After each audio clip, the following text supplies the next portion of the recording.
let's build a palette. Main highlight, brightening highlight, which is our concealer, our contour, and our lip and cheek, which is our blush. Using the 3D brush here for the whole application. Going in with my contour right underneath those cheekbones. Hug those cheekbones and don't go past your pupils. They're pretty much a starting point. On your forehead and underneath your jawline. My nose contour I like to do with my pinkies. It's very simple. Just hug it right down the top of your nose. Applying my main highlight after I get the hair out of my brush. All in the areas where I did not apply my contour. Going in with my brightening highlight now in the inner and outer corner of my eyes, right down the center of my face to brighten it up some.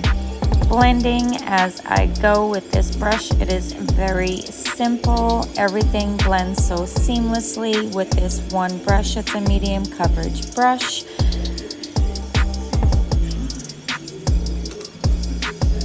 Final blend with my perfector sponge with my setting spray. It's going to pick up any excess product as well as set my makeup that'll last all day long.